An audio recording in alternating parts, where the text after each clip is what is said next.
Welcome to The Blind. This is episode 8 of season 1, and the end is getting near, Garrett. We got this episode and one more, and we'll be closing up The Blind for first season in the books. Yeah, for a couple weeks at least. Then we'll come back in the spring, and we'll have some cool stuff that we're going to get to here a little bit later on. But we got a pretty good lineup for you tonight on the show. We've got, first off, Christian Frierson, from the creator of the Designated Puller with Perfect Limit Outdoors. He'll be on here momentarily with us, and then following him will be one of the co-founders of Shin Gear, Field Norse, who was on episode 1 with us. Shin Gear got a lot of cool stuff going on right now and going to happen throughout the rest of the year here in 2023. And then we'll end the show with Gardner Lau from Lau Real Estate. He'll come on. We're going to talk some duck hunting with him, see how his year went, and then also talk about some properties that they've got for sale. Yeah. So speaking of Lau Real Estate, we're here on the Lau Real Estate Studio. We appreciate them for being the studio sponsor for season 1, along with all of our other sponsors that we'd like to talk through before we get to our first guest of the night. Shin Gear, Apex Ammunition, Alpha Innovations, Bradshaw. He is our sporting dog veterinarian. Extreme Dog Fuel, High and Dry, Stratton Seed Company, Baits and Blades right here in Texarkana, Muddy Wing Retrievers, and Perfect Limit Outdoors. We appreciate all of our sponsors here on season 1. And as you can see, Dirty Duck Coffee, the official coffee of The Blind. Garrett doesn't have any in his cup over there. Nope, I'm empty.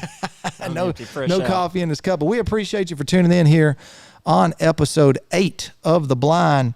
We got some pretty cool stuff coming up throughout our episode. But before we go to our first commercial break, and we'll give a call to our first guest of the night, Cam, we want to throw up our Law Enforcement Officer of the Year. He's right here from Miller County, one of our very own Arkansas Game and Fish guys. Yeah, Jay Thomas, Corporal Jay Thomas. So a big shout out to him for being the 2002 Attorney General Law Enforcement Officer of the Year for Miller County. So that's a big accomplishment. That's awesome. for Jay Thomas. And him and the other guys from the Arkansas Game and Fish have helped us out here on season 1, so we appreciate them and all of the local game wardens from around the area. So look, we're going to take a short break. We're going to pick up the phone. We're going to call Christian Frierson, and when we come back from this commercial break, we'll talk some duck hunting with the creator of the Designated Puller, Christian Frierson himself. We'll be right back.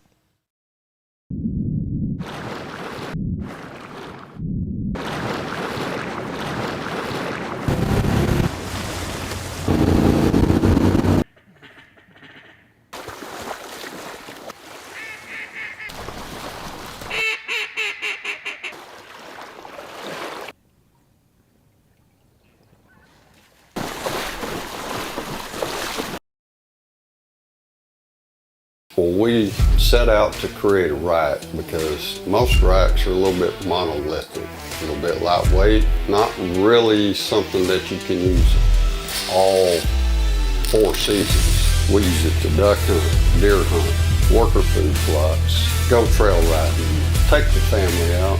We really need a configurable, adaptable system that we can buy one product, configure it how we need it, and use it year round. Welcome back to season 1, episode 8, right here on Live from the Blind, and we have got Christian Frierson coming in to us for a phone call interview. Cam, you got Christian on there? Christian, you there? Yeah, guys, what's going on? Oh, yeah. Glad to talk. Glad to get back together. That's right. Well, we sure did appreciate you having us out to your camp this year and also for a couple hunts. That's all Garrett's been talking about for I can't get over a month or so now. Oh, man, we had a good time. We did. We had a good time. We did. Well, man, let's just jump right into that. How did your duck season go this year? Man, I would say that we had a great duck season. We just stuck to the plan of what we normally do and try to get everything ready, with your habitat, try to control everything that you can control. Control the brush, all the way down to the brush on the blinds and your gear and everything. Have that ready. The only thing that we can't control is the duck, and we can't control the weather. Right. And we had ducks. The ducks was consistent all year long for the most part. I mean, there'd be times with rain that they would leave But I'd say the biggest thing that kind of maybe we lost a few days here and there because I'm always just trying to hunt good weather days and not pressure my farm so much. But we just had so many cloudy days.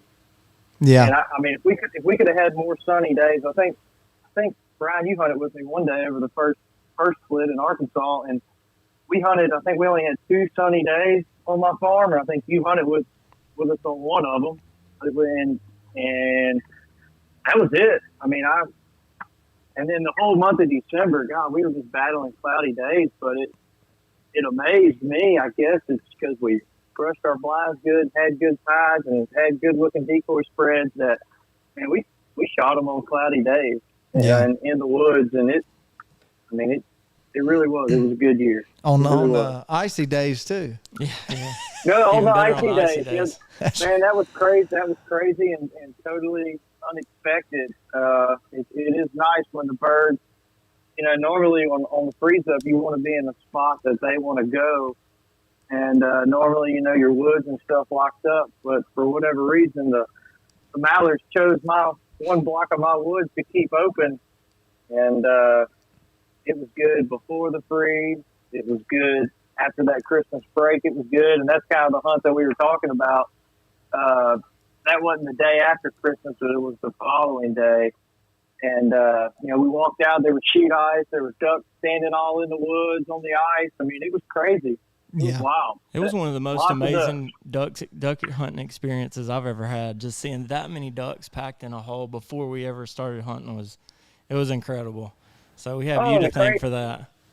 Oh, man, the craziest thing about all that was, I was catching them. I had a game camera in there, and I was catching them, over the Christmas break. They were going in there, and in the mornings they would come out. I didn't know I didn't know what they were doing. I'm sure some of them were flying in there and landed, but they were bringing all their bodies in there and heating that ice and melting that ice and opening up that hole and keeping that water open during the daytime. It would all freeze back overnight.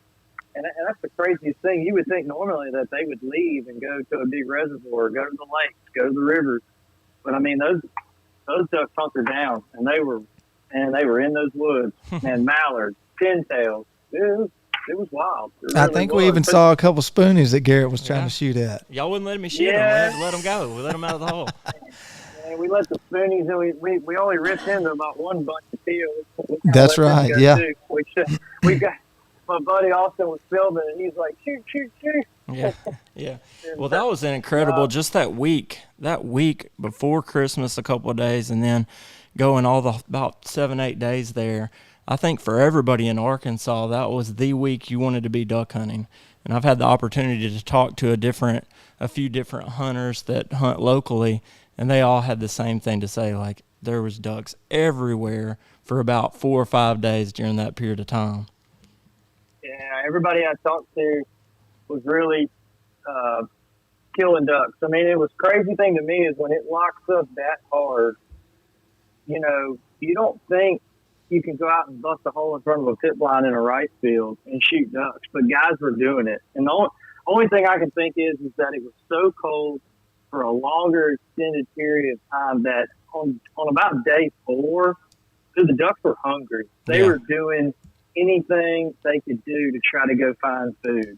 I mean, we were busting open acorns, or we were busting open mallard crawls in the woods full of acorns. I mean, they were in there just eating whatever they could eat. And I mean, I saw ducks out in my rice field standing on the ice. It's normally not like that. I mean, I've in the past I've gone out, unless you're catching it on the thaw, going out there during this period and busting a hole in front of a pit. Normally, you're staring at a blank sky. You're not seeing ducks. Yeah, and I mean that was something that was unusual, uncharacteristic. But the only thing I can think is the ducks were just that hungry. Yeah, really they were pretty hungry during that ice. Garrett and I went out and hunted that rice field that you and I have talked about a few times, Christian, and man, the ice was what, 3 inches? Yeah, thick, I was able to walk on top of it. Garrett walked on top of it out there a couple times, and man, I mean,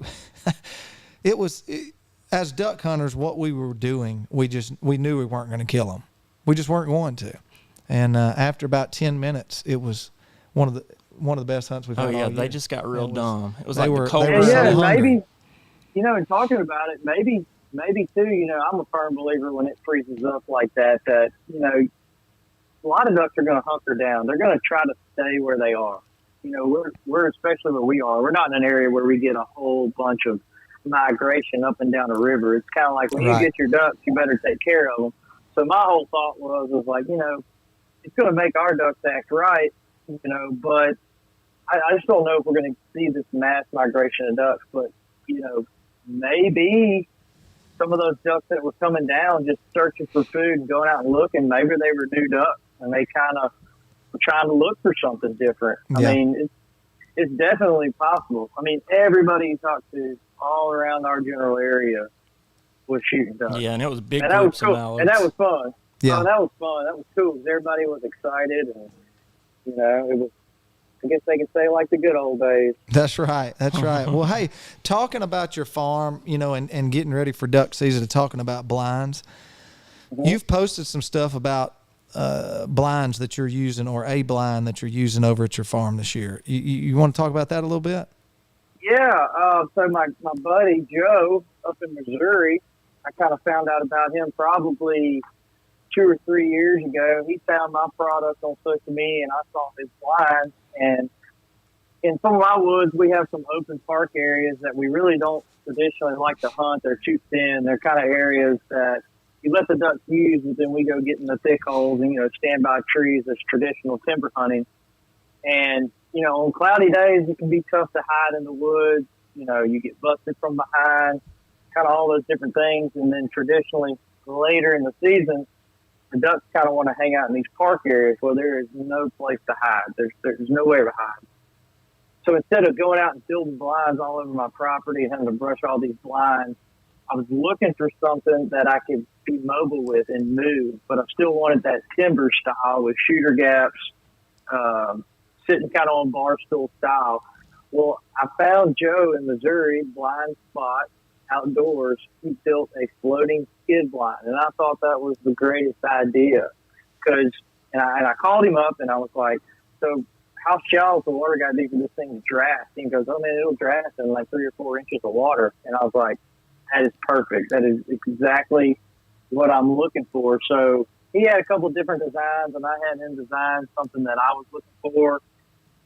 We weren't so sure if it would work because I didn't know if the ducks were smart enough. If they've been going to a location every single day, you let them fly out of there, you go in there that evening or that night, you set that blind up, or the next morning, are they going to come in and they're going to kind of be freaked out and kind of, what is that?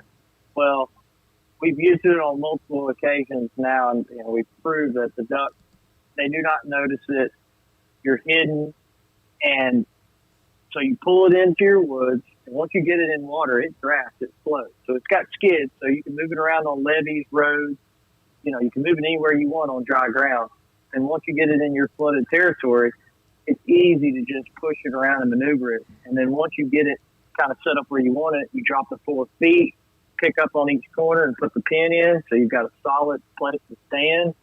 And multiple hunts, the weatherman, we always want to trust the weatherman. The weatherman thinks that the wind's going to be blowing in the right direction. Well, it seems like it's always blowing in the wrong direction, especially when you set the blind up the night before. Well, what's so cool about these blinds, you can get out of the blind and within 5 to 10 minutes, pick up the feet, and 2 guys, 3 guys can move the blind, just pivot it, or 2 or 3 guys can push it 50 yards if the ducks are setting up in a different spot.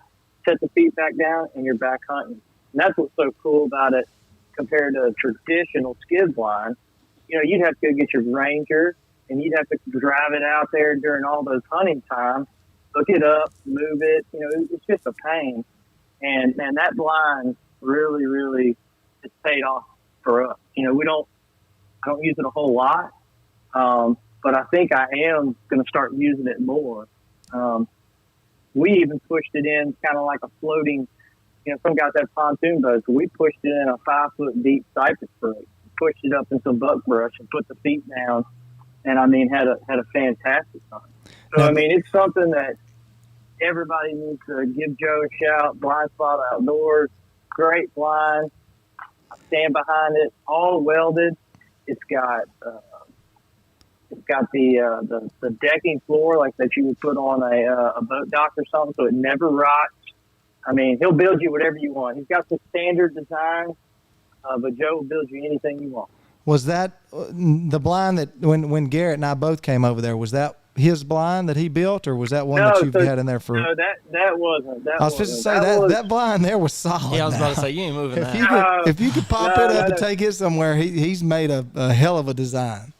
No, I'll tell you. So that was another company up in Arkansas, Bayou DeView. Yeah. By their pit blinds. Yeah, I mean, and so I called him up, and we'd bought it 10, 15 years ago, and I was like, "Hey, man, I'm looking." I said, "I want to put a big blind in this hole, but I'm not sure where I want to put it." And he goes, "Well, I can build you a big blind on skids. You know, you can move it. You know, you can't move it like one of Joe's blinds, but Yeah. you know." Let's just say we didn't like it where it was this year. All right, let's position it and move it. Well, that's what we did. We set it up in a spot we thought was going to be the right spot. Yeah, I don't think you need to move it. I think it's in the right spot. So we moved it so we could actually hunt it on a north wind, you know, a north or a south wind, but truly a northwest wind, so you're shooting them left or right. And once we got it permanently set, I slabbed it up front to back. You know, it's got a little kitchen in it. It's not moving. Yeah. Well, man, hey, before we get off here with you, what's coming up for the DP designated puller? We got Christian Frierson on here with us right now. He is the creator of it, and tell us a little bit about what you got going on with it and what's coming. Well, you know, going on with duck season, Perfect Limit had a great year. Sales are great. Customer reviews are great. People are loving the product. I mean, jerk rig, making it automatic, putting motion in your spread. I mean, I love talking to the duck hunters throughout the season. And the product's been so good. The product is going to be the same. I have a few other things that are probably going to come out, but that won't be released till later in the summer. And it's just going to be things that are going to improve your spread, make it more lifelike, and really, you know, improve the product. So all my customers are out there, all future customers, everybody's going to be excited because, you know, you're going to have the good, solid built product that's out there now, but we're just going to take it to the next level. We're going to make it better. So I think everybody will have something to look forward to probably midsummer. I'd say probably July. We'll be looking forward. Well, we might even work something out with him. Go over and do an interview with him or something like that. Of course, he'll want to drop it on his own page and everything, but maybe he'll let the blind come in and maybe we'll drop it right after he gets Oh, yeah, y'all have to come in. Breaking news. Come over in the summertime. Come over to the farm. You aren't close. Check out what we got going on, you know, habitat-wise and what we're doing. Yeah. Projects. It's fun, man. It's exciting. Duck season was great. I've heard a lot of good things from a lot of people that it was great.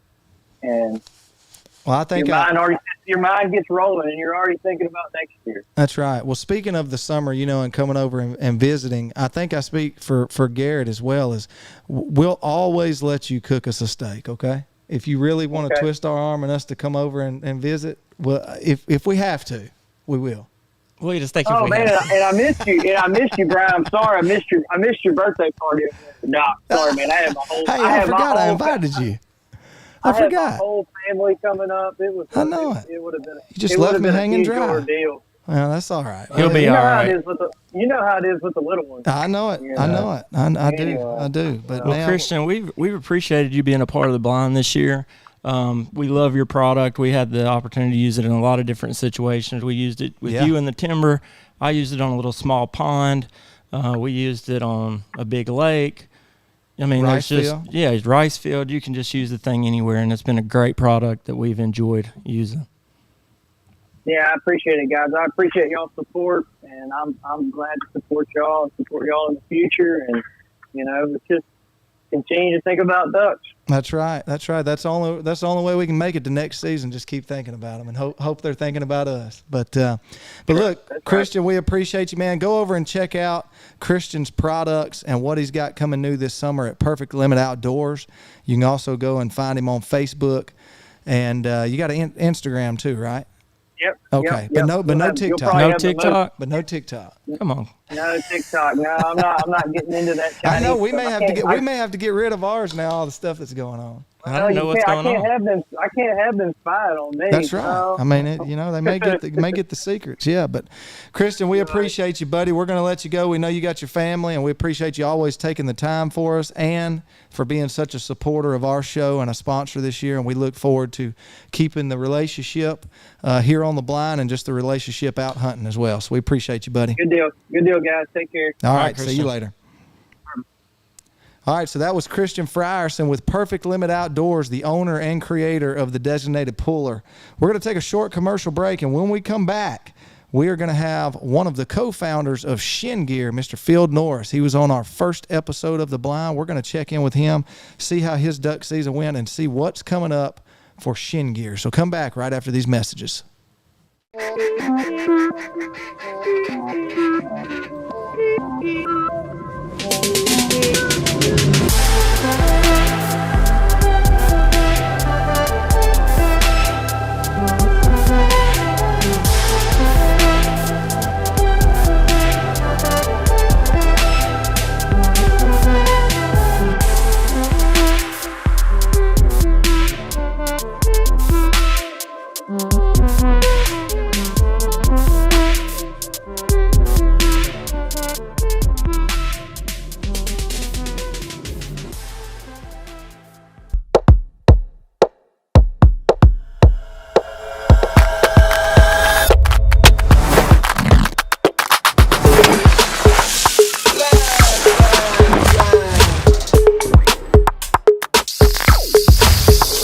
Okay, all right.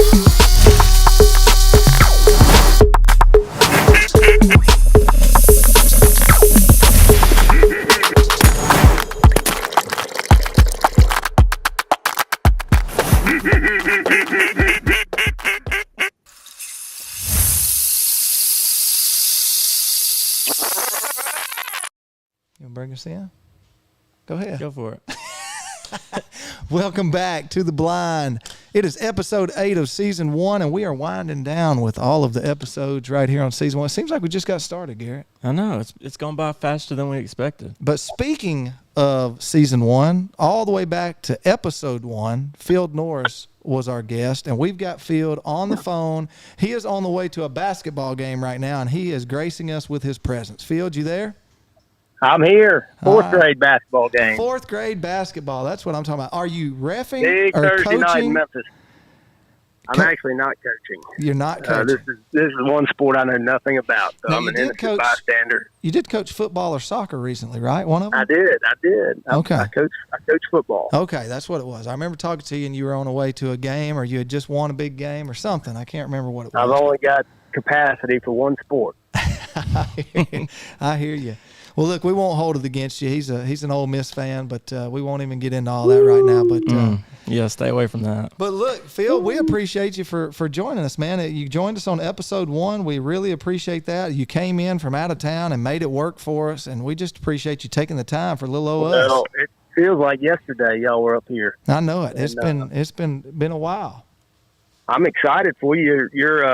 Your studio looks incredible. Well, I hope I appreciate get it. invited back next year to come down and visit you. Well, man, we hope that we can work it out to where you can come down. We're gonna get to all that. I know you and I talked on the phone today a little while, Field, and I kind of told you we were getting ready to try to do some bigger and better stuff this next year for the show. So we hope that you and Shin, that y'all are going to be a part of that as well. So Absolutely. we sure do appreciate We're excited about it, and I hope the next Shin guest you have is Jeff Jones. He's Well- a lot more entertaining than me. Well, I mean, hey, if you say so, we would love to have him. We'd love to have both of y'all.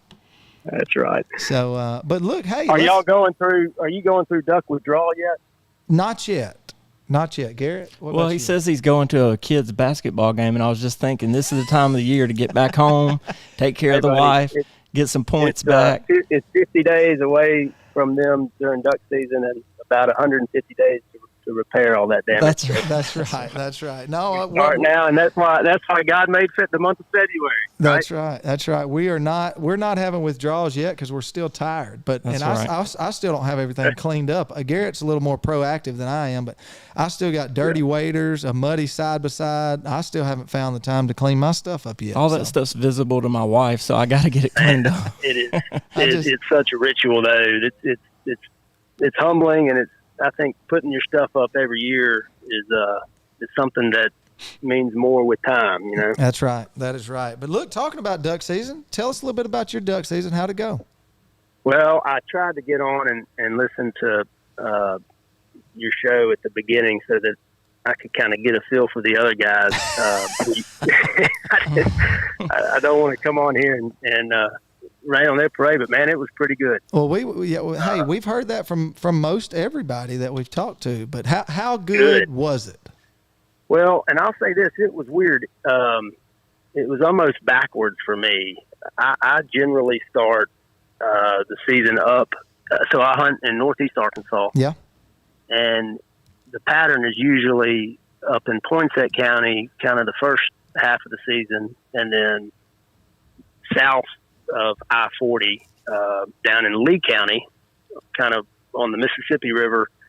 I migrate down there in January when things start to freeze up more up north. And we always, growing up, we always said that I-40 corridor was kind of a dividing line, but like a freeze line almost. Mm-hmm. And, you know, just it's always better north of I-40 early and south of I-40 late. Right. And this year, believe it or not, it was the opposite for me. Yeah. I had very little water on our main farm up north.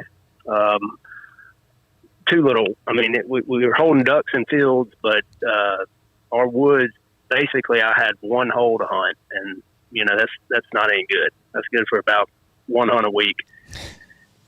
So, fortunately, we had plenty of water down south, and I ended up hunting down there all the way through Thanksgiving, and it was nice. It was we had ducks, and it was fun, and then ended up the entire month of January, I stayed up in Poinsett County. Yeah. So, and now you mostly just timber hunt, right? Nothing else? Well, no, I wouldn't say that. The property that I'm talking about down in Lee County is like a traditional Mississippi River bottomland. You know, very hydrology driven. You know, when the rivers are up, it's great. And it's got a little bit of everything. Not any true green timber, but it's got, you know, willow breaks and fields and tree lines and moist soil units and you know, at times some green timber when the big river's out. But that sounds like a lot of stuff that Garrett and I like to hunt. It is. You know, we Yeah. wouldn't know about where you're hunting or anything. We didn't get invited up there, but you know, but it does sound one of my like something. favorite It sounds real this year, nice. boys. It sounds real nice, you know. But That's funny. Well, Hey, Field, I yeah, got so I'm not a timber purist, but I do. I mean, I favor the timber. That's how I grew up hunting, and this year, honestly, I hunted more in the woods this year. You know, January typically it gets tough. It's just harder to hide, and we're always stuck with big groups, and you know, it gets hard to really have consistent hunts in there. The later you get in January, we'll have a few good days and good winds and good pushes of new ducks, but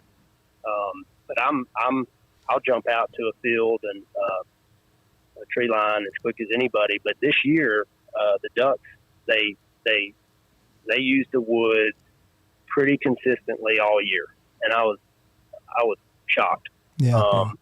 You know, it was even through the ice, man. We had there's an old, you know, back when I was a kid, you'd go out and bust a hole open in front of a pit, or just, you know, in the woods, you'd break ice all the way up to the hole, and then you'd break a little hole open, and it was like magic. You know, ducks would fall into those holes. And then, I don't know, the last 15 or 20 years, I feel like that was just a goat rope and total, you know, skunk hunt if you try to do that. I haven't had luck doing that.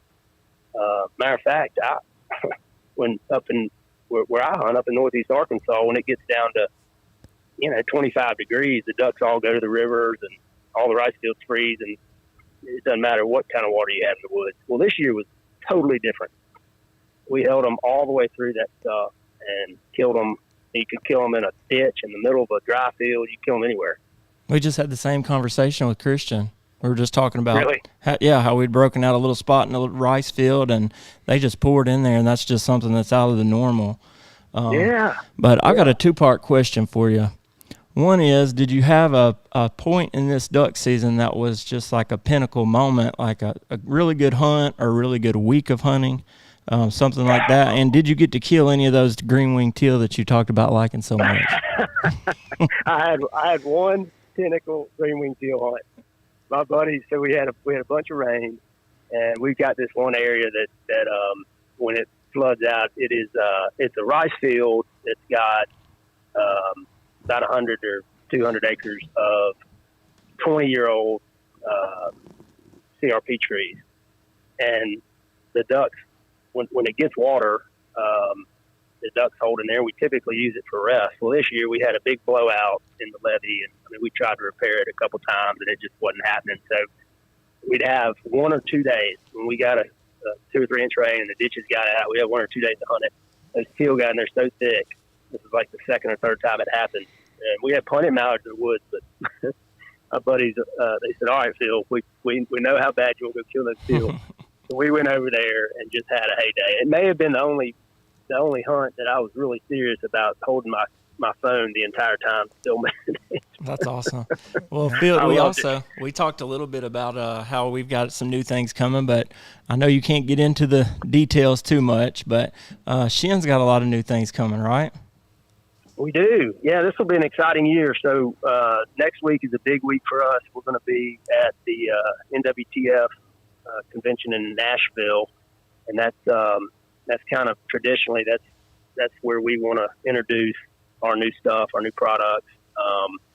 So we've got, of course, our waders. We've got a couple new patterns. One new camo pattern that's really special to me. It's been my favorite for a long time.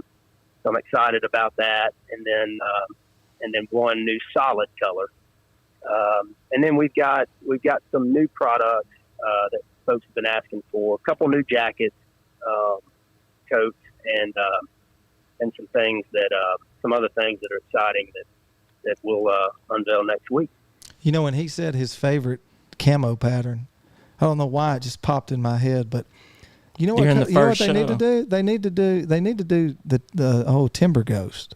Yeah, you remember that? You remember that? Remember our first episode? No, you're not going to get it out of me. Oh no! Our first episode, he said, we're not going to get it out of you. I'm just our first episode, though. I remember he said, "Let's not talk about my favorite mossy oak pattern." Yeah, I'll give you one hint. It's another throwback.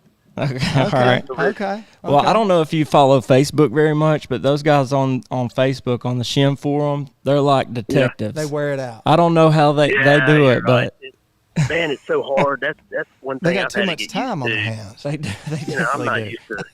I'm not used to hunting that way, where you got to test products and you got to have cameras around all the time, and it is tough to keep that stuff under wraps.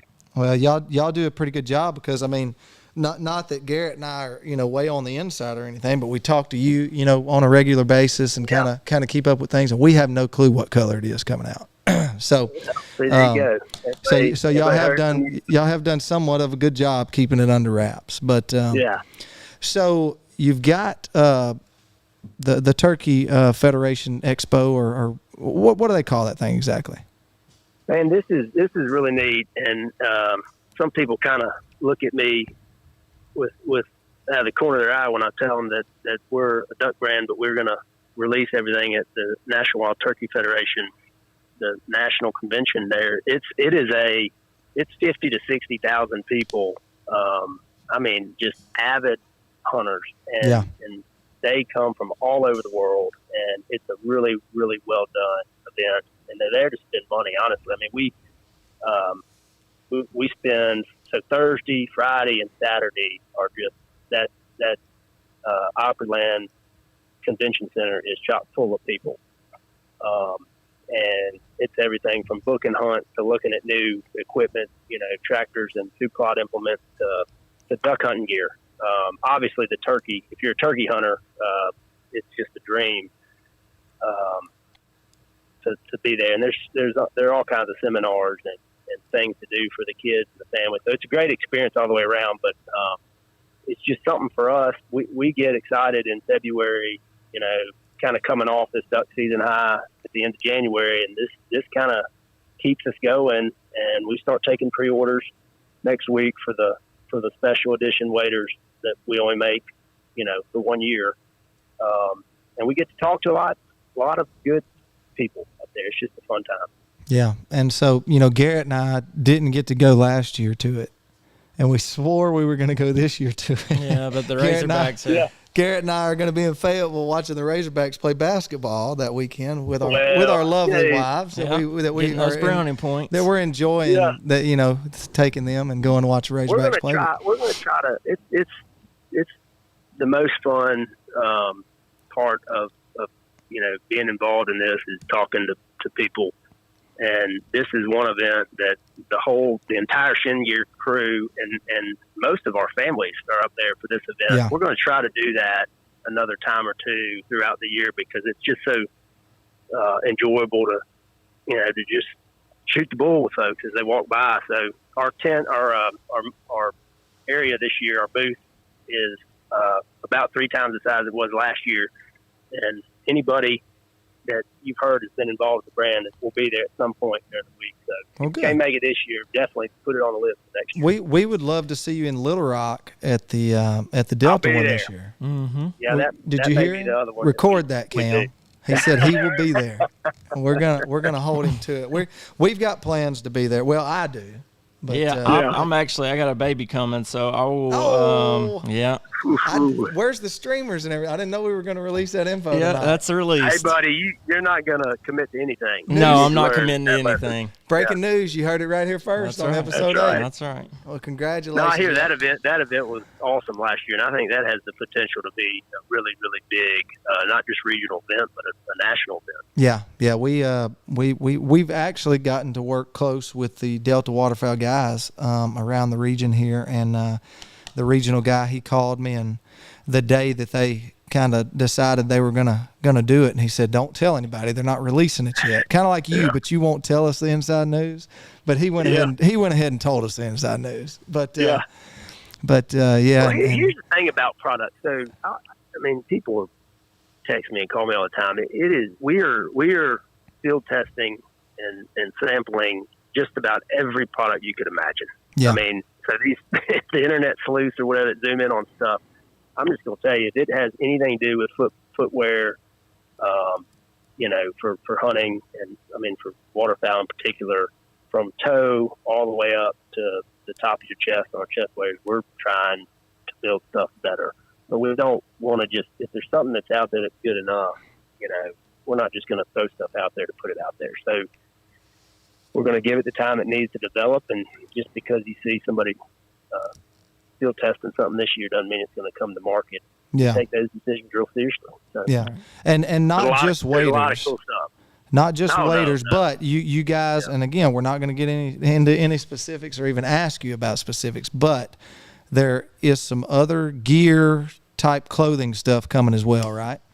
Yep. Other gear. I'll give you a little hint here since I like you guys. The goose hunters have begged us for a better built item they can use out there in the field, Yeah. and that's something we pulled together resources from all over the country and well up into Canada. And I think we got a pretty good product to put out there now that started way up north this year and is still going strong right now in the conservation season and the goose spread. So we'll probably have that on display in Nashville next week, and I'm excited about that. Well, that's awesome. Well, Field, look, we appreciate you. We know you got a basketball game to get to. I told you we'd have you off here at 6:45. It's that time on the dot. Before you go, Field, I wanted you to be live here whenever we did this special moment. boy. But not that I knew Garrett was going to outshine it by showing his telling that he was having a baby. And If I everything. go through a dead spot here, But you, don't want- we gave away the hunter of the week with our snack eater of the week back at the first of the season, and Garrett got it. Oh yeah, yeah. And so we're gonna have our snack eater of the year award, and Garrett didn't know this, but he's gonna get the award for this year's snack eater of the. Can I wrap you in that toilet And paper? so every good snack eater has to have a roll of toilet paper in their blind bag. So with you here on the air, we want I to could make tell sure we y'all gave some Garrett. stories from this year, but I'll just tell you, Brian needed this a lot more than I did. Phil, Hey, we Garrett. appreciate you, man. Garrett, you need one of those Shin Underground bags. That's right. That's right. That's right. Yeah. Hey, It'll now, fit 10 rolls of toilet paper. just real quick, I know you're going in there, and I forgot all about that. Let's hit on the Shin Underground real quick because that's a real Man, big thing. That's my favorite. Well, I think that's the most exciting deal that we have probably under publicized, and maybe by design. But that Shin Underground is our membership subscription program that we launched mid-season this year, and we sold 500 memberships, and they sold out in 2 or 3 days. And that's our way to connect with our customers and really the most diehard duck hunters and people that support the brand. And we're building a community out of it, and it's been really cool to see that come together through the season. So I'm excited to see where that program goes in the next few years, and think that it's something that's just unique in the industry. The direct feedback loop that we're getting, we're going to host several events, hopefully just for Shin Underground members. We're putting out a coffee table book that's going to have incredible photography and recipes in it, and we're going to have a picture of every Underground member in there from the hunting season. And I just think it'll be kind of a cool yearbook style memory to leave around at your hunting camp. That's And awesome. then obviously all kinds of items that we're going to send out, field testing items. So Now, if you're interested in the brand, I would suggest pay attention to that Shin Underground whenever you see it, because it's a really cool deal. will that be something that you do every year? Yeah, it'll be every year, and I don't want to go in. I mean, it's brand new. We spent a lot of time kind of working on it up to the launch, and we've got probably 3 to 4 years out that we plan different things. But there's so much that goes into it from an organization standpoint. I don't really want to talk too much about it live. Yeah. It's the thing of all the. I know we got a lot of great products I'm excited about and a lot of good things going, but that to me, that's the core of our brand is people and treating people with respect and care and doing things that we say we're going to do and just being authentic duck hunters. And that's where we really shine. So I think that program is kind of going to be the embodiment of the brand, where we keep our ear close to the ground and we don't lose that connection with customers. Yeah. Yeah. Well, Field, man, we could sit here and talk to you all night right, about the guys, brand, thank but I know you got to make a basketball game, and we appreciate Shin and Field Norris for all the support. Go win a basketball game tonight. Congratulations on your first season. I think it went really well. I'm proud to be associated with you. Well, we Appreciate you, appreciate Phil. you very much. See you later, man. All right, guys. Take care. All right. Tell Garner I said hello. I sure will.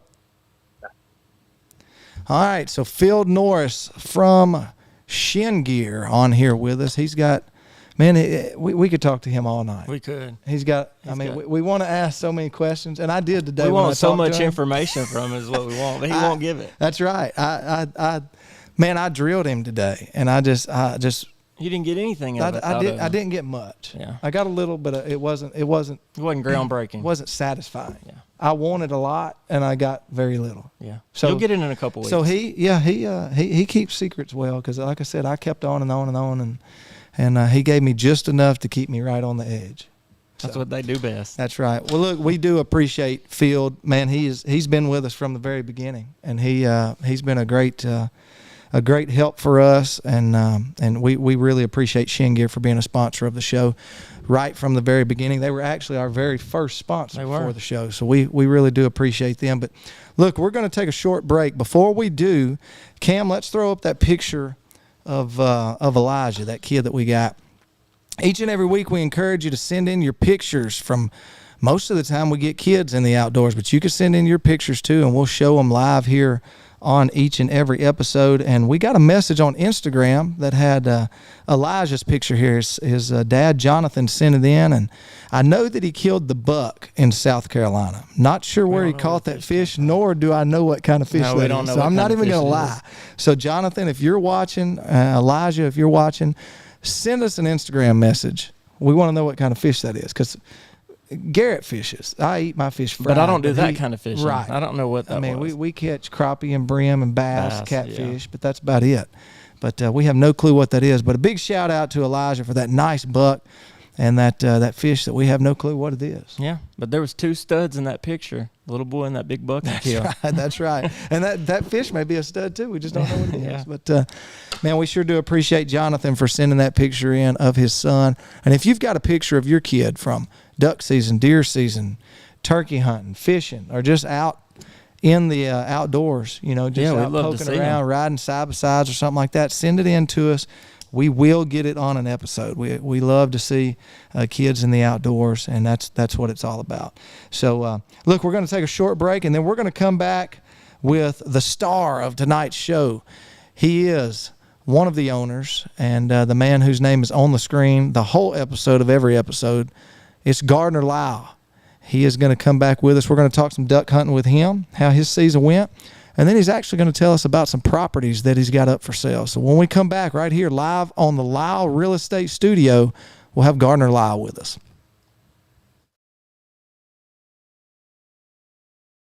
Hey folks, Nathan Sloan here of Muddy Wing Retrievers with your tip of the week.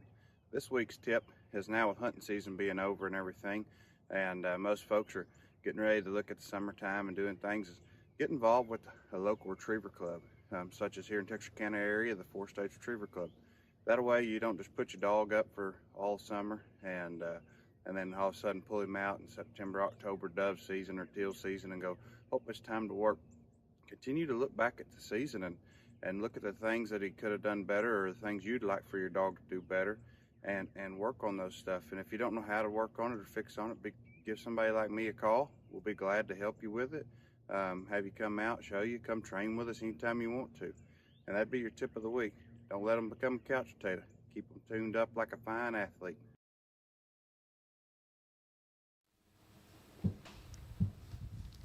Welcome back to the season 1, episode 8. We've had a good episode so far. We've had Field Norris of Shin Gear, and we had Christian Frierson from the Designated Puller and Perfect Limit Outdoors. And we've got the star of the show tonight, as Brian said. We're in the Lyle Real Estate Studio, and we've got Gardner Lyle. Gardner, man, can you hear us? Yeah, Brian. Hey, Garrett. How are y'all doing? Right. Doing good. Man, we got you loud and clear, and so I threw Garrett a little loop right there. He didn't know he was bringing us back from commercial, so I just looked at him when we went live. So Garrett brought us back in, and like he said, Gardner Lyle, man, we got with Gardner. We've known Gardner for a little while. Yeah, we met him. I got to meet him at the Delta. Yep, you got the chance to meet. I've known him for a couple years now, not real personally, but just I wear him out trying to find a hunting property that I can't afford. But sooner or later, he's going to sell us one, and or let me put it this way: he'll always sell us one. Sooner or later, we're going to buy one. But man, we reached out to him, and he came on as a sponsor. Him and his dad, and the whole company they got is our Lyle Real Estate Studio sponsor. Man, we sure do appreciate you for that. For sure. Well, you bet. And I think what y'all are doing is great, and appreciate the opportunity to be on and be a sponsor. And I do want to clarify, when y'all had Field on, that he was the star of the show. Well, we're upset with him right now when he goes back and watches this after his 4th grade basketball game. We're upset with him because he won't tell us all the secrets. So he's going to be in the doghouse. I'm excited to see what their new solid pattern is. I like the solid colors, and I've got the ones that they released this past summer, and they're a great product. But I'm really interested to see what the new solid will be. Well, I think you'll like it. Now, just to clarify this, Field did not tell me this, but Garrett and I have seen it. Yeah, and so Field did not leak the it to us. So whenever we get off here, I'll tell you what it is. But I think it's going to be really, really cool. I'm probably getting a pair. Hush, hush! Don't tell my wife. Yeah, I'm probably going to stick with the ones I have, but I'm excited to see the new ones. That's right. Well, man, what's going on in your world right now? Tell us a little bit about what's going on. Duck season's over. What does Gardner Lyle do after duck season? Man, we're already planning for next season. I mean, my dad and brother and I actually had lunch yesterday and created a list for new projects for this summer and working towards, you know, what food plots we're going to plant and different, you know, duck foods, whether it be millet or rice or we plant some milo, and then some areas we just manage for moist soil units, native grasses. But just already, I mean, it's bittersweet that it's over, but excited for next year and always trying to make, you know, improvements and figure out how to do a little bit better. Well, you said y'all made a list, you know, of projects. Something I have gotten to know about you over the last couple of years is you are a project guy. You've always got something going on.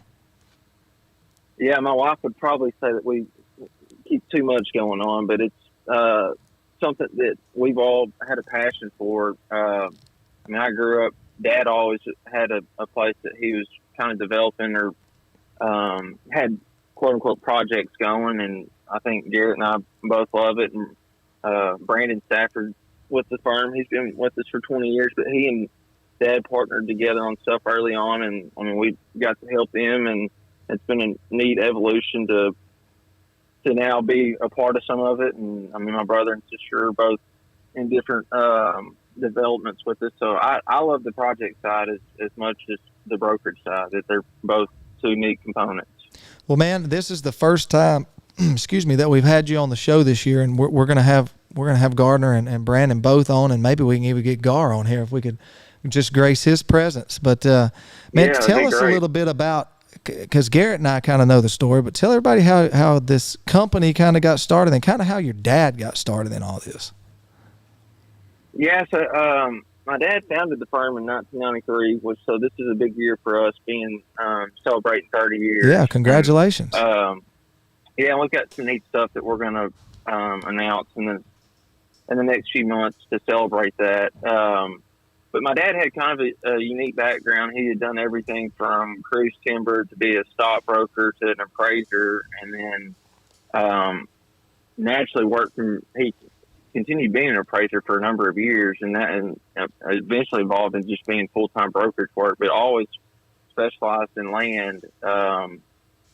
And he grew up loving, you know, farming and duck hunting just like we all do, and it's just been a neat journey, and we're fortunate to have a really great team. I mean, all the guys they're members of the firm. I mean, we all love to hunt and are like-minded and just good guys all the way around. And the story that your dad told us, I don't remember exactly the details. He started off with what, 40 acres, 20 acres? He started out with something small, right? And then he sold it to get another piece of land, and it was just kind of a neat story that he told us at the Delta Expo when we were talking with him. But he's, you know, a lot of people start out and they've got a lot of money or they've got wealth passed down, but he started out with something small and he built this thing. Yes, no, you're spot on. It was he and two good friends. They had a little 60-acre track off the Cache River, and I mean, it was a neat track, and it was actually hard to access. And I can remember being so little, but you could come in by boat. If it was high water, you could come in by truck if it was low water. But no, I mean, Brandon started that way. I mean, most people generally start that way, and it's a great learning process because you learn so much from one property to the next. Everyone teaches you something new. But and we'll talk about them later, but that's one of the reasons I wanted to talk to you about too. In particular, one of the properties that I sent you, I think it's a great opportunity for someone to do that. I mean, add your touch to it and put some history on it and enjoy it, and you may keep it forever, or it may become an opportunity where you can sell it and hopefully do well on it and exchange into another project and kind of keep building up until you get to, you know, that place that you just go, wow, this is my dream place, and I'm really content and happy here. Yeah, and we're going to get into both of those properties here in just a minute. But how'd your duck season go before we get into that? I would say it's interesting here in Field and Christian. I would say our overall season was good. we keep a really detailed log that goes back probably almost 15 years. And I mean, if you just look at it from a pure numbers perspective, our numbers are off total harvest, right around 25%, just a little bit under. But we still had a ton of really good quality, high quality hunts. We started off strong. We're fortunate to have a spot that is good early season, particularly on a low water year, which is how we started. So the first season was great. And then I don't know if y'all remember, but that we had some 70-degree weather days and big south winds right before the second season opened, and we started out just okay. But I think it was Christian that talked about this earlier, like that 3 or 4 days before we had that big cold front at Christmas. I mean, that 7 to 9 day period right before Christmas and following Christmas was just, I mean, we were holding a lot of ducks, and I was thinking that we were set up to have just a really good January. And then I know it was good for some people. It was not good for us, but we got, I guess, right there, right after New Year's, we collectively in about 3 days, we got around 13 inches of rain. And that was really a small area that got that much rain, but it was kind of, we're on the south, our main farm, Grassy Lake, is on the south side of Alameda, kind of Raydale, southern Jefferson County area. But really from there up to Stuttgart being north and DeWitt to the east and Pine Bluff to the west, that whole area got anywhere from, I mean, Stuttgart got a foot of rain in one night, but collectively anywhere from about 10 to 15 inches of rain in 3 days. And that really shut our hunting off for about 2 to 2.5 weeks. Now, I know guys on the White River loved it, and that's the cool thing about Arkansas is, I mean, generally speaking, there's someone always killing ducks somewhere. And, Field mentioned that big kill hunt they had when the river came up. So I think it was great for some people. It wasn't for us, but the good thing is the water eventually drained off, and we were able to finish up with some good high quality hunts that last week and a half, 2 weeks. And that always, I mean, it's always good to end on a positive. And, once you to, at least for us anyways, it made us want to, continue improving and come back and do better next year. Yeah. Yeah. And that little period was the best that we had, all season as well. And, I hate to say it because I really like you, Gardner, but I don't feel sorry for anybody that didn't kill ducks in January. I didn't get to hunt, but well, I didn't get to. I opened a new office, and so I didn't get to hunt a single day except a little bit on the weekends during January. So I don't feel bad for any of you guys that didn't get to. No, I'm just kidding, man. I wish y'all would have killed him. Yeah, you've had a lot going on, and I 4 or 5 years ago, I would say that I would have let that really get under my skin when it was slow. But I've with just a little bit of age, have come to appreciate just getting to go. That's so right. I understand. And if it wasn't for the slow days, you wouldn't appreciate the good ones, huh? That's right. That's exactly right. No, I agree. And I think the good thing overall is we had our friends from Delta Waterfowl, John Davis and Jeff Howley, and they hunted with us that last week of the season. We had a good hunt, great hunt.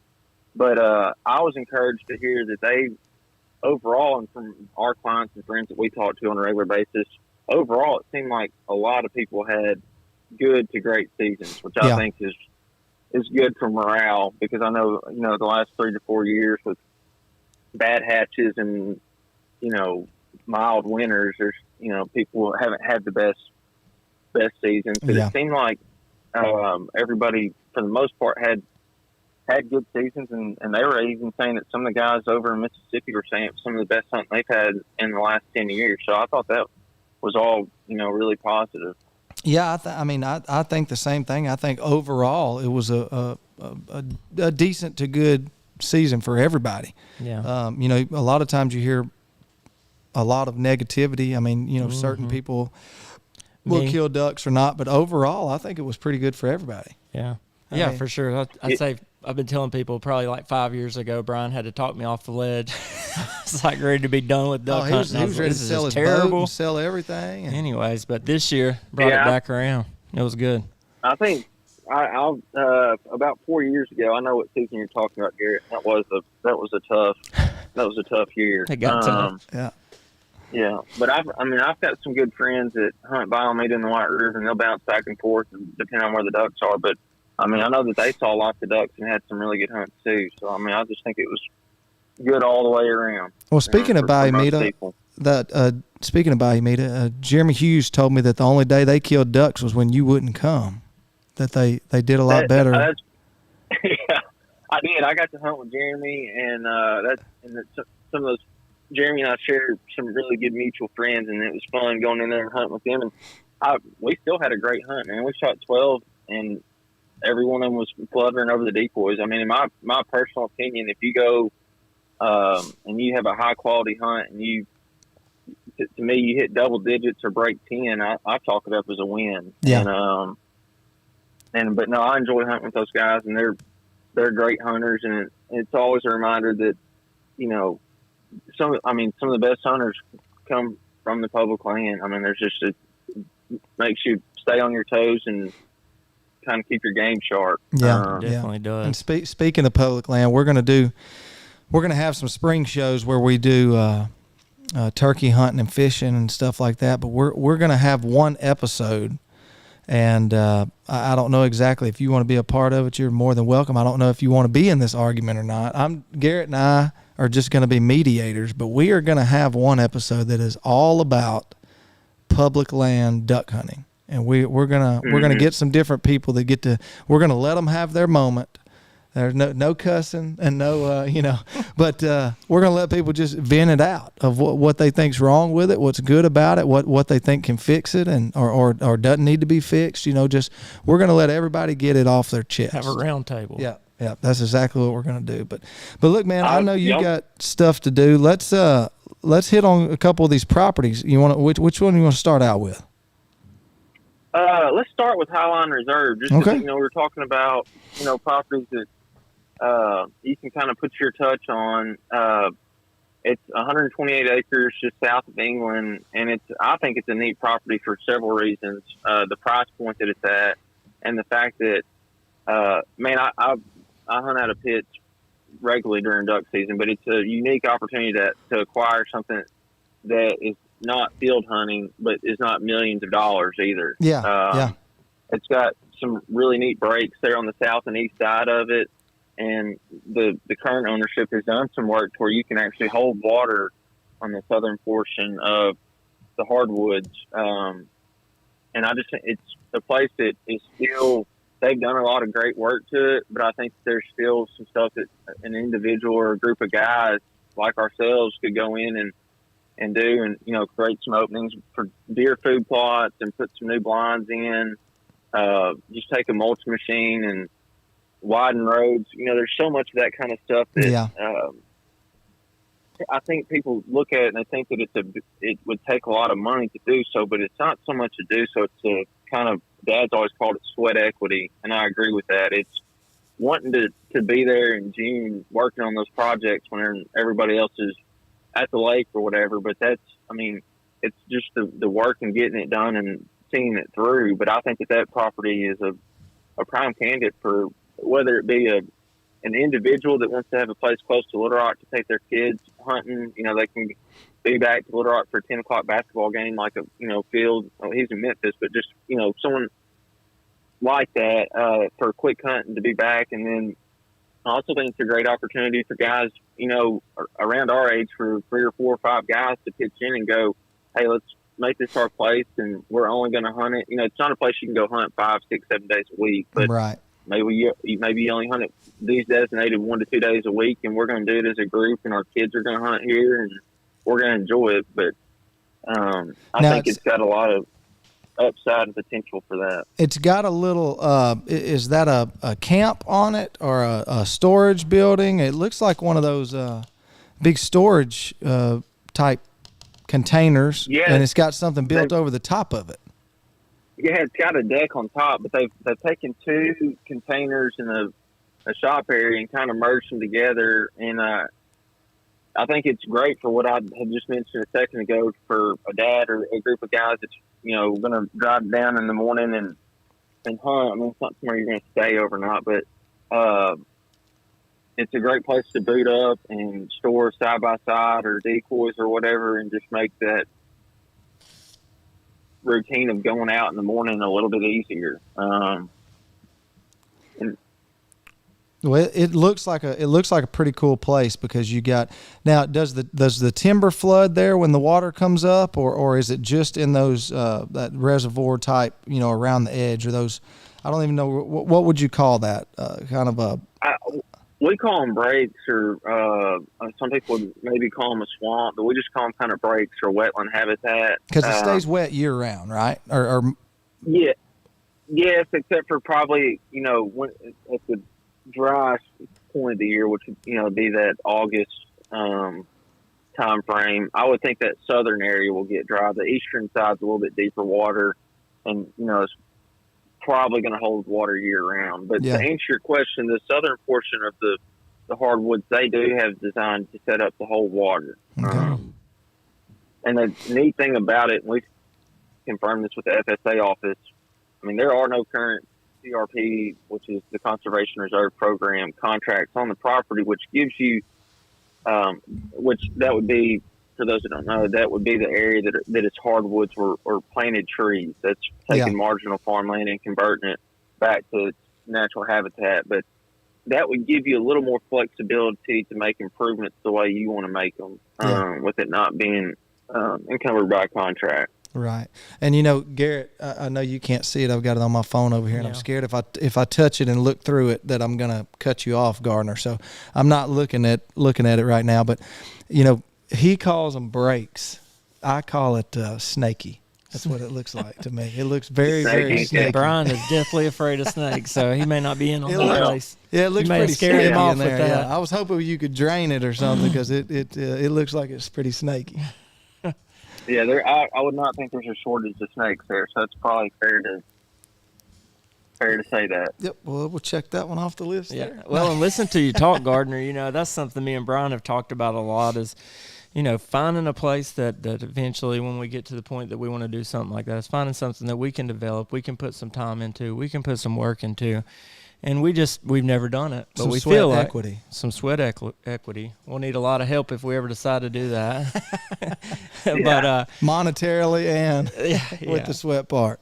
Yeah, but we have relationships with some great lenders that know that they specialize in land and understand land. And then, from the sweat part, I would like to think that's something that we add that makes us unique is, we're living it. When we suggest something, it's coming from, experience and us making errors when we've done stuff, or, our learning experiences. And, right. And there's something rewarding about putting the work in and then seeing it pay off when you get to duck season and the duck's finally there, all of that. And, man, one of the things that I really love about what y'all do is your website. So I don't know if we've mentioned that yet, but I spend a lot of time on your website just clicking and looking at different properties. It's fun. I hope you can't track how much time I spend doing that on your website. If they could, they'd be calling me. That's right. I appreciate you saying that. By the way, the website, anybody watching right now, you want to pull it up on your phone or whatnot, LyleRealEstate.com. And, of course, each and every episode, you can see it on the screen. They're our studio sponsor, and so if you need to know how to spell any of it, it's right there. Just Lyle Real Estate. Don't put the studio in there, but just LyleRealEstate.com. And right now we're talking about the Highline Reserve, if you want to look it up. But just to recap it real quick, and then we're going to move on to the other one. But 120 acres in Lone Oak County. Is that right?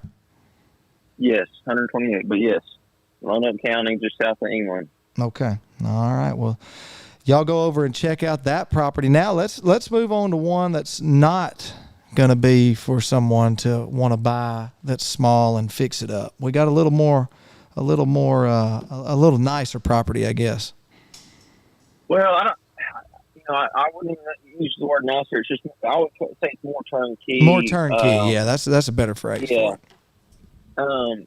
And I could talk about this one for 30 minutes, and I won't, but it's a property that Dad and I probably, bias to, but it's a really neat place that we got to really help with the development of, and I personally think it's really cool, and it's got a lot of potential to continue to become even more premier. But the way that set up is really neat in the sense that your green timber is on the west side, and you've got. I'll start off with. I apologize. The property is called Willow Oaks, and you can view all of our listings by going to our website, like Brian and Garrett said, and clicking on the tab that says Land Portfolio. Okay. And that's where Okay. all of our listings are. But this one would be the Willow Oaks property, and you can click on it and then click on the PDF, or it'll prompt you to, and that's going to have a summary, drone pictures, the whole 9 yards of full detail on every listing. But the cool thing about Willow Oaks, I'll try to keep it short, is it's what everybody wants. I mean, it's green timber. It's close to Biomeda. It's close to several famous clubs, including Prairie Wings, Stick Pond, Four Forks. And the great thing about it is it's green timber that has rest areas too. We designed to where there's actually 40 acres that was zero graded into 4 10-acre food plots, 2 on the south side of the woods and 2 on the east side. And the reason I think that's a huge asset to the property is we've got it to where you can stagger flood, where you can flood too early and have some fresh food and water for them, and then you can save too, or however you want to manage it yourself, to put water on there, around Christmas to offer fresh food and water for your rest areas into January and the latter part of the season. And then bordering, or the far eastern portion of the farm is 3 40-acre zero-grade fields, and we've got a great farmer and 2 guys that are easy to work with. And traditionally, those are going to be planted in rice, which is another great food source, rest area for the property. And we've got 2 pits set up where you can hunt the fields as well. And this is a little bigger property as well. This one's what is that? Yeah, 324. 324 acres. I left that out. I apologize. Yeah, no, that's fine. 140 acres of impounded green timber that can be artificially flooded. You've got 40 acres of food plots that are zero grade, but they're designated for food plots, for ducks, and then 120 acres of zero grade that's in production each year. Yeah. And that they're going to plant rice and harvest it. This one's in Jefferson County. Where exactly? What town is it closest to? It's going to be just east southeast of Alzheimer and Wabastica. And Okay. For those that are familiar with Biomeda, I mean, it's on the west side of Biomeda, on the kind of west of the Long Bell Mulberry Grove access points, west to southwest. And that's one that I'm biased because our Grassy Lake Farm's just south of there. But I just love that neighborhood, and you've got a lot of ownerships just south of there that are intensively managing for ducks, just like what we've been trying to do with this property. Yeah, well, it's definitely in place. a real good area. Yeah, Yeah, I've had my eye on it. I'm not a threat to buy it, I promise you. But You waiting on a price drop? as soon as he said Willow Oaks, I was like, oh yeah, I know that one. Yeah. Yeah, man. Dad has said it. Man, if we had the funds to do it, I would love to own it. It's just a really neat property. And the woods are set up to where if the ducks are, more on the east side, and you don't want to blow them out of there in the morning, you can come around from the county road and come into the southwest corner and come in from the west side, or vice versa. You can come in from the southeast corner of the woods. We tried to design it and set it up to where, if you're strategic about how you hunt the property, you can hunt it for several days in a row, let it rest for 3 or 4 days, and come back and do it again. Yeah.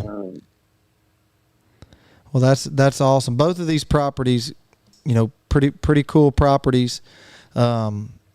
Both pretty different properties. So the thing about Gardner and their whole crew there is that they're constantly working on these properties, finding properties that hunters, really want to buy. Y'all don't have stuff that sits around for a long time because y'all find stuff that people want to buy. You're not just listing just any old piece of land out there. Right. You guys find the best of the best. The other thing that impressed me with them is when we talked to them at the Delta Waterfowl Banquet, and we're coming to them, 2 guys that don't have all the money in the world. And, your dad was just so gracious and talking to us and was like, if you just want to buy 20 acres to get you started, that's a good place. You can get started.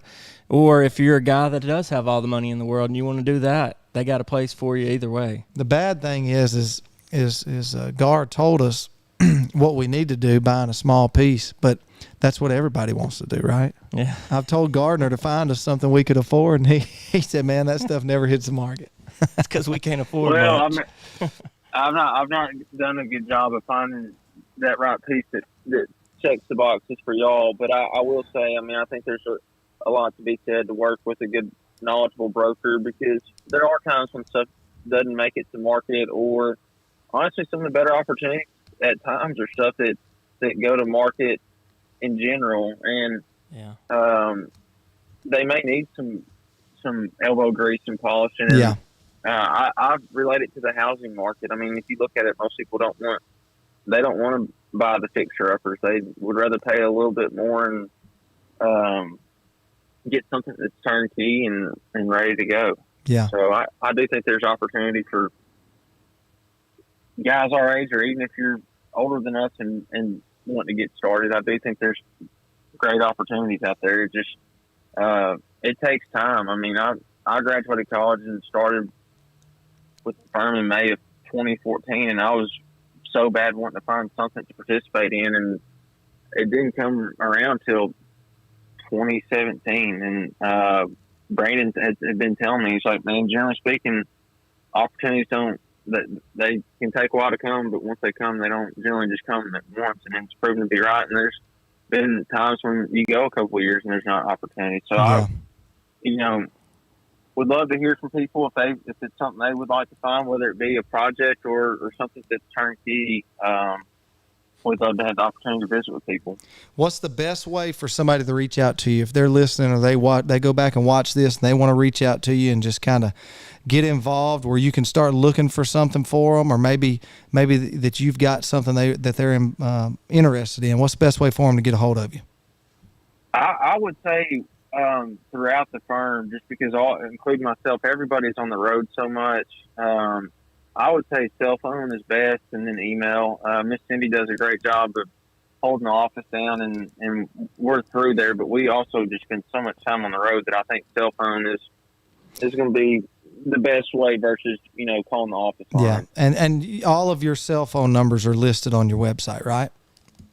Yes, under Contact Us. And I would encourage everybody to check out our team. Arkansas is a small state. We've got guys from all over the state that all have deep roots of farming and hunting, and probably know somebody, and would encourage them to reach out.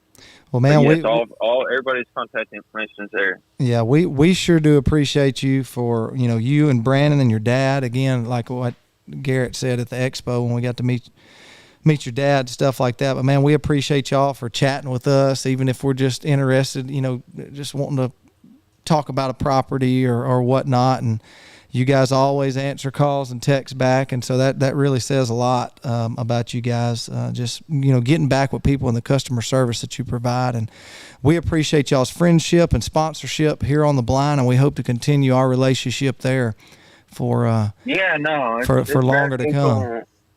Yeah, well, it's very mutual, and we've enjoyed. Gary, I know you and I haven't got to visit much, but Brian, I've always enjoyed visiting with you, and Garrett, wish you the best this summer on having a little one. Appreciate that. But Brian, I'm excited to see you at the expo, if not before then. Well, man, we sure do appreciate it. And again, go over and check out LyleRealEstate.com. If you want to talk with one of their brokers, you want to call Gardner, you want to call Brandon, or just look on there and pick one out. Go on there under the Contact Us, and it'll have their cell phone numbers, because like Gardner said, they are always on the road, headed somewhere and working, and or working on a project. They're just project guys. Yeah. So they're always busy.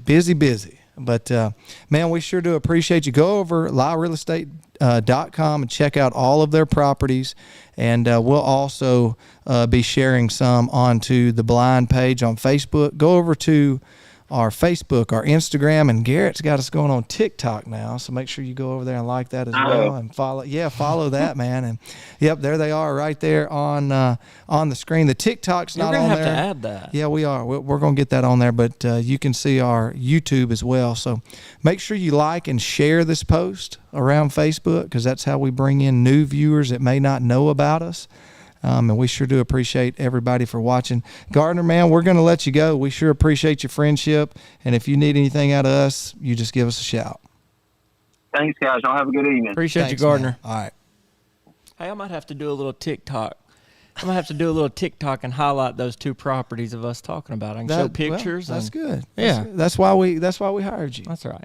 Big paying job. Yeah, a big fan job. Look, man, there's one person that we don't give enough love to, and he's sitting up here behind the camera right now. I think he's asleep. Is he asleep? Wake up. He looks like he's wearing pajamas, but but he's back there punching on buttons. You probably couldn't hear us the whole show. I don't know, but no, he does a great job. He sets our setup, and man, makes everything sound He and does a look so great good. job. Cam, if you want to find him on social media, what is it? Is it Killer Cam? Killer Cam. KILLRCAM, and go look him up on Instagram. What else you got, Cam? Instagram and what? Instagram and Facebook. He's a man of many talents. He can work a camera, he can work a soundboard, but man, we appreciate Cam. We don't give him enough love for what he does, but he keeps us It doesn't happen going. without Cam. That's right. People really don't know exactly how much work goes into this, Yeah. and we don't do much of it. We don't do all the work. So we appreciate Cam for being such a big part of our team and for helping us out. But look, that's going to be episode 8. We're going to come back. We said we were only doing 8 episodes. We're coming back with one more. Okay, we're going to come back with one more episode because we've got some guys that we need to get on here, and then we're going to drop some news about what's coming for the blind into the spring. We'll take a few weeks of a break, then we'll come back with some spring shows. Garrett's excited. I've already I'm traded excited. in my duck hunting hat for the Apex turkey hat. That's right. That's Yeah. right. Apex. By the way, Apex. Man, if you're getting ready for turkey season, go over and check out Apex Ammunition. Their turkey shotgun shells are the real deal. They've got hats like what Garrett's got on, hoodies, T-shirts, all kinds of stuff. But we are fixing to get our Apex stuff in. I'm excited. And we're going to do some patterning of some of the turkey shot, and we'll be putting that out, doing some videos and stuff with it. But we're getting pumped up for turkey season. I'm not a big turkey hunter.